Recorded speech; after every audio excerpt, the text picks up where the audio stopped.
Okay, Radu. So I was born in 1943, in the middle of the Second World War. My father was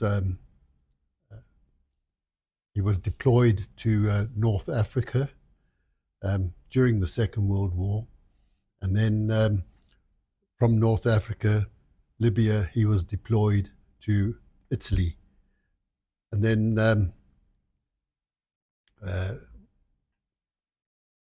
I was actually born in 1943, in the middle of the Second World War, about 2 years after my sister, who was born in 1941. We lived in, I was born in Burton-on-Trent, and we only lived there for about 4.5, 5 years. And then my father was I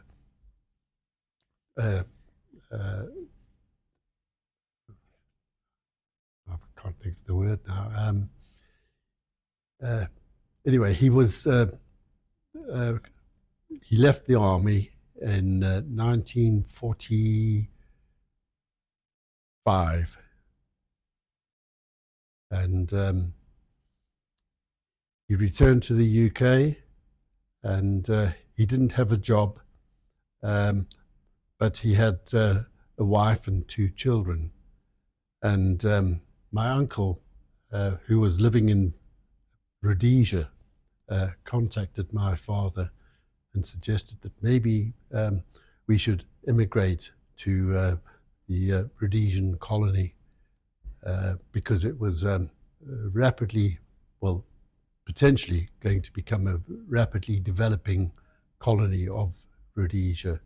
And also England itself was in dire straits after the Second World War, with cities bombed out and serious destruction on a massive scale right across the whole country. So there wasn't much in the way of job opportunities, and the British government was offering British citizens the opportunity to move to the colonies, to move to Canada, Australia, New Zealand, South Africa, and wherever they would be able to become employed and working on the development in those countries, because the economy of Britain had been totally destroyed by the end of the Second World War. So anyway, my mum and dad, my eldest sister and myself, we immigrated to Rhodesia. We left Southampton in a small cargo ship which carried about 40 odd passengers, and we spent about I think must have been maybe 2 or 3 weeks traveling down around the coast of Africa down to Cape Town. And anyway, we arrived in Cape Town, and I can't remember much about Cape Town. Never saw anything of the city really, because we just made our way to the station, got on board a train, and headed up towards Rhodesia. I think the trip probably took about 3 or 4 days, and we finally arrived at Salisbury, which was the capital of the city, the capital of the country. And anyway, we were met by my uncle and aunt, who then took us out to the farm which they were working on.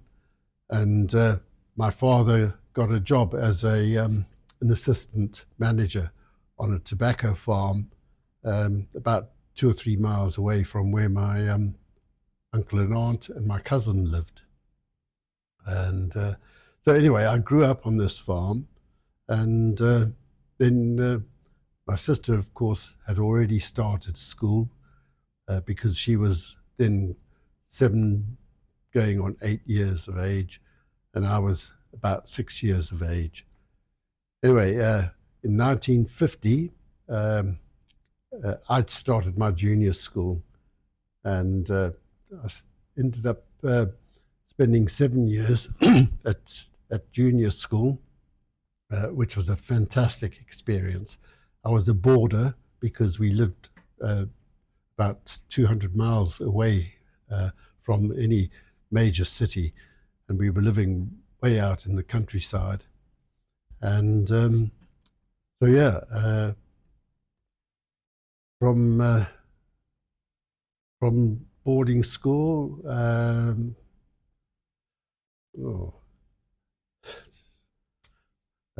yeah, boarding school, I finally went to senior school, which was actually a technical school. So I spent my years, senior school years, from the age of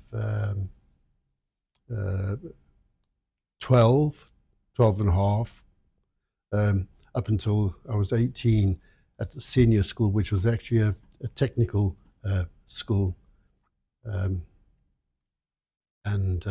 Anyway, I finished my schooling, and that was around about 1960, 61, 62, and then I got called up to do military training. In those days, most of the British colonies and the British and in Britain itself, they had military training in the form of cadets, but then you then went on and did training as a regular soldier. I'm just trying to think.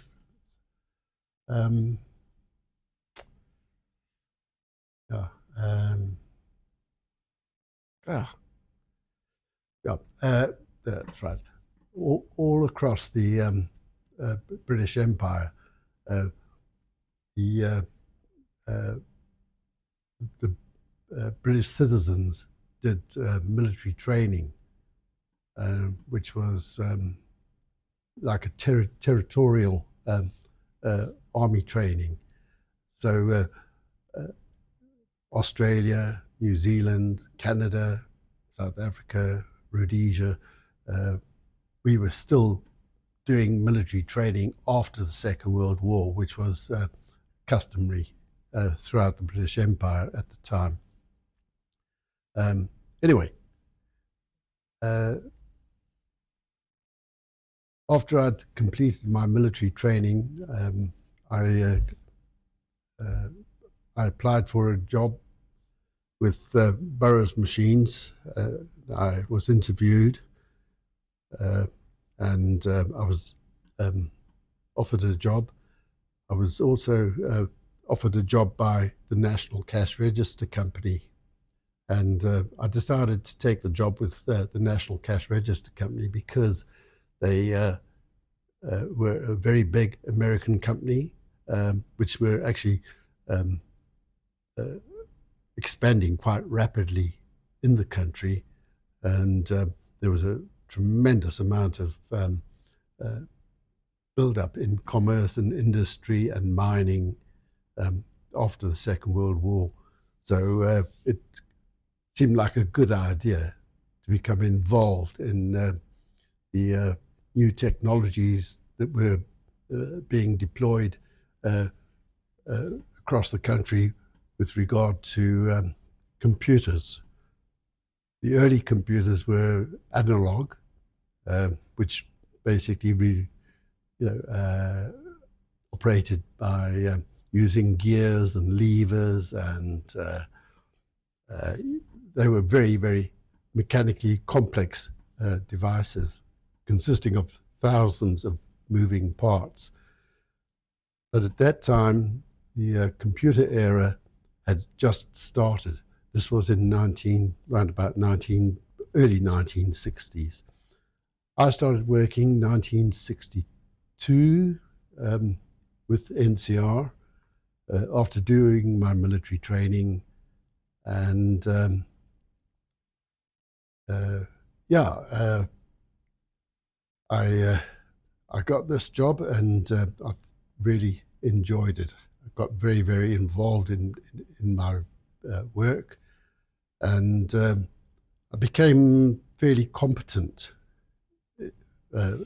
with the work that I was doing.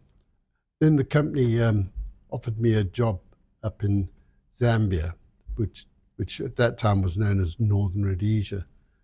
And I went up there as a relief engineer, looking after these analog computers and electromechanical computers, which had been deployed all over the country in the banks, building societies, government departments, commerce and industry in general. And the reason that I was up there was because the managers or the engineers working in various branches in Northern Rhodesia were being sent to the UK and to the United States to do training courses on computers. So anyway, I spent about 3 years working up in Zambia, and I thoroughly enjoyed my work. It was very, very interesting. Basically, for those 3 years, I was just living out of a suitcase, moving around from one city to another, whilst the managers of those particular branches were overseas on training courses. I then returned back to Southern Rhodesia, and within a few months, I met up with a young lady, Beth Hallower, who was born in Luanshya in Northern Rhodesia. Met up with her, and we got married in 1966. And no sooner, well, in actual fact, prior to that, I'd been transferred up to Malawi, which was formerly Nyasaland, to open up the first NCR National Cash Register Company's branch in Nyasaland, which is now Malawi. And I was working up there, but then after about 3 or 4 months, I went down to Salisbury because I'd become engaged to Beth Hallower, who became my wife, and we got married. That was in 1966. I then left Malawi and was sent down to South Africa, where I spent many, many months training on various types of computers. Then I returned to Rhodesia, and then I'd no sooner returned to Rhodesia than Beth had fallen pregnant with a child who was my first child, which is Mark, and that was 1968. And so the company then asked me if I would go down to Gwelo, which is now known as Gwiru, which is in the Midlands of Rhodesia, and run a branch there. There was tremendous development taking place because there were very large factories that had started to come on stream, manufacturing glass, and there was a big steel industry, Rhodesian Alloys producing vast quantities of high tensile steels like tungsten and cobalt and so on, which were being exported to America. Well, both America and Europe. The development taking place in Gwelo was tremendous, and I installed a lot of computers in commerce and industry in that city. And yeah, so things were going pretty well there, and I decided to, we decided to buy a plot of land and build a house. We started building the house in 1971, and then my daughter was born. That was in June 1972, and the house was completed about 1 month before Lara was born. And so we now had our own little family living in a very rapidly expanding city, and I was obviously very, very busy work-wise, and I was also then involved in training technicians to become engineers, to work on the new business machines and computers and so on that I had been installing. Anyway, I was kept pretty busy in Gwelo, and then of course Rhodesia declared independence, 1965. Had declared independence in 1965, and by 1970, the political situation in the country had started to become fairly difficult, and so I was working in Gwelo, and I then got called up to do army service. The country had serious problems with insurgents coming in from the surrounding countries.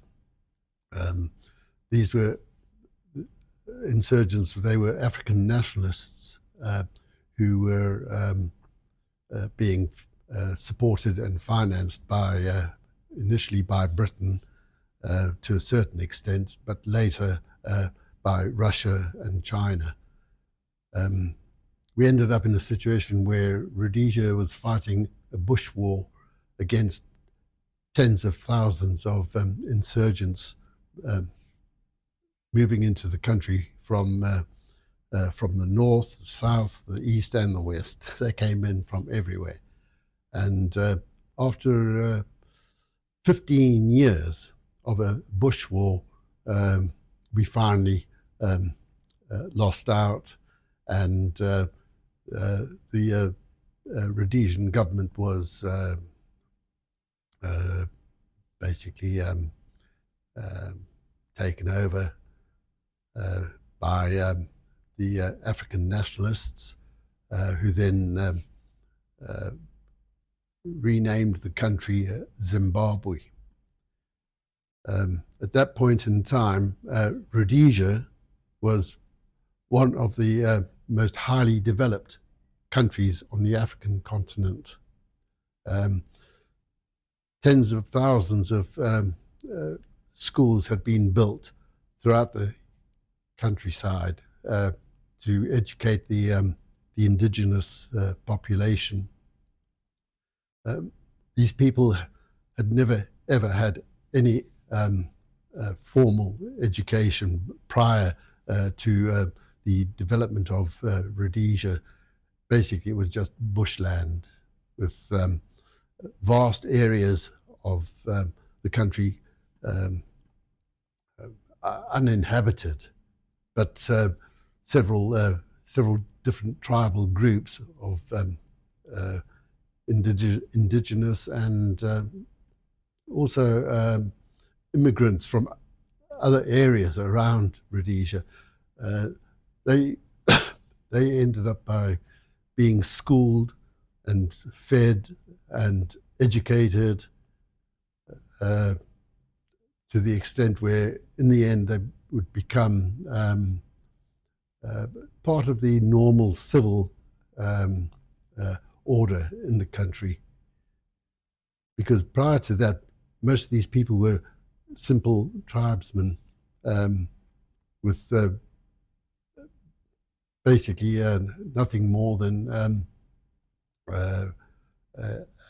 subsistence livelihood, herding small herds of cattle and goats, and growing basic foods, and they would be moving around the countryside as the weather patterns changed, with no permanent settlements at all. They were now starting to live in the towns and cities, and were now being employed as part of the developing population. Anyway, 1980, Britain insisted on majority rule, and the indigenous population had expanded from something in the region of about 150, 200,000 in the 1890s. They had expanded to a population of nearly 10 million. So majority rule took over, and we then had to basically hand everything over because the insurgents were following the communist ideology supported by Russia and China, and we realized then that there was no hope for us, the white settlers who had moved into Rhodesia from Britain, from England, Ireland, Scotland, Wales, Greece, various other countries. We were now in a situation where we were being excluded from government, and we had no hope for our futures, especially for our children, because the majority, once they took over, they were communist. Secondly, they wanted to take over total control and take away both jobs and farms and everything that the settler population had created. It ended up with 90% of the settler population leaving the country. And after that, well, we've seen nothing but total decay in southern Africa.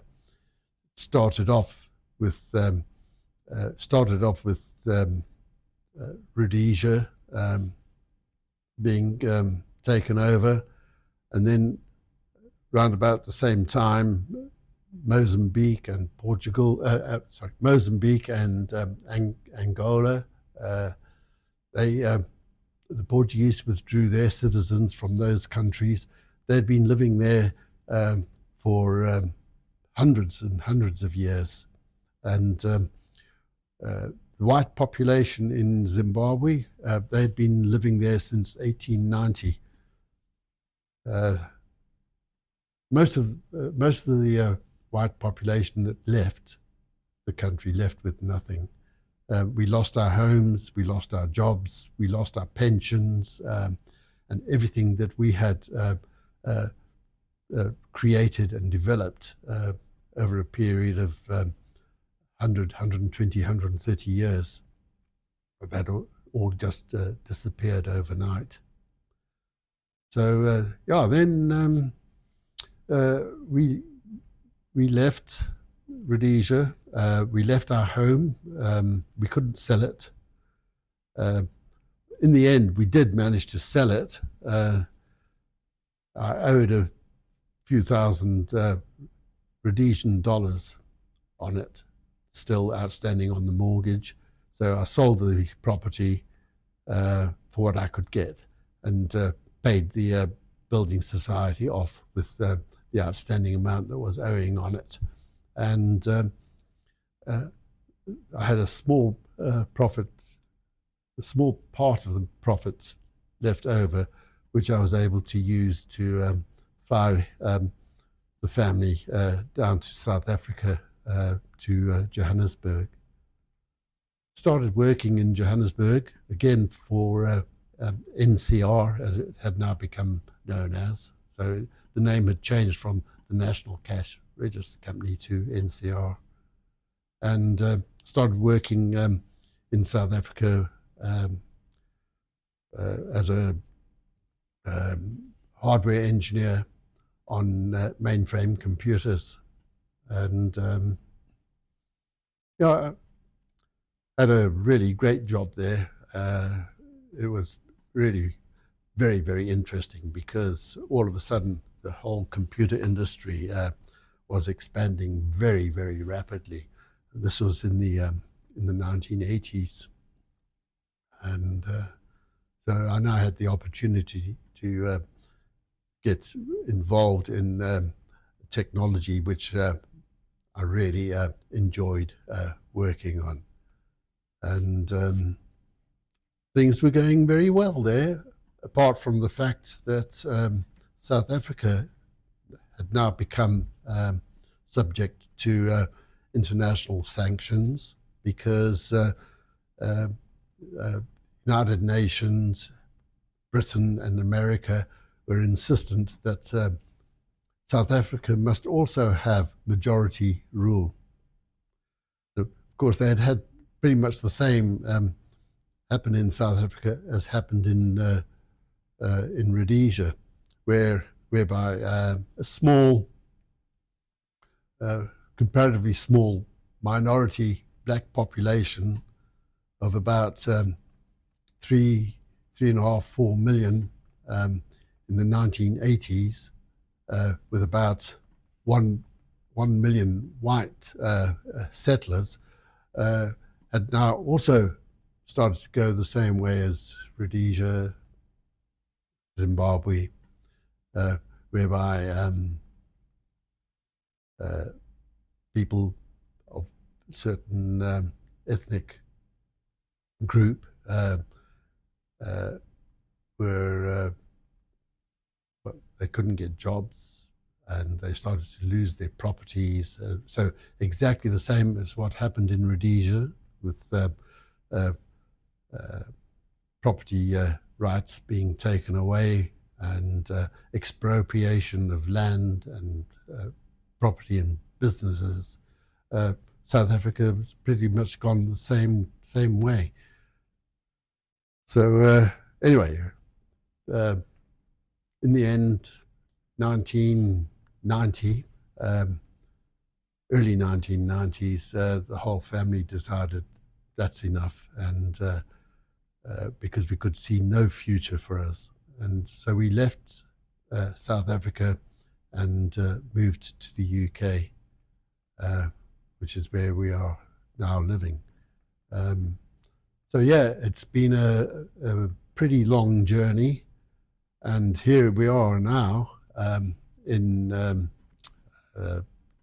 2025, where our situation now has really gone downhill, because we had gone through tremendous turmoil in Rhodesia, which became Zimbabwe, and then in South Africa, and finally ended up in a country where the whole country is falling apart.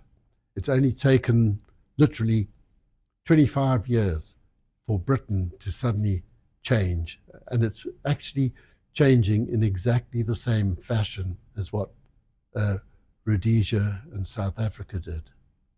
So Yeah, I don't know what the future holds for us anymore, because our family, having left Africa almost destitute, have ended up in a country which created a situation that we now find ourselves in. And yeah, we've just got to muddle along and try to survive. That's all it's about nowadays. Well, People get it wrong on YouTube. yeah, yeah, yeah, yeah. So, yeah. I wasn't very, I don't know.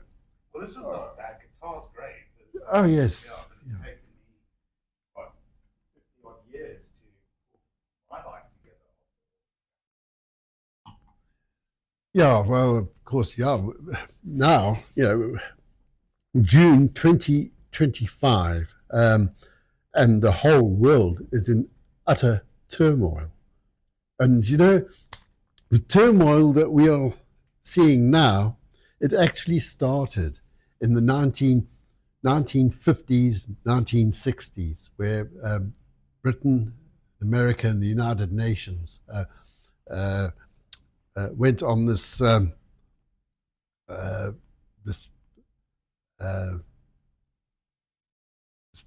what would you call it? They went on this venture to create a global world economy where everybody works together, lives together, and lives in harmony. And of course, there could be nothing further from the truth, because now the whole world is in absolute turmoil, total failure of the World Economic Forum, failure of the United Nations, and we are now in turmoil right across the globe, with conflict everywhere, especially in Africa.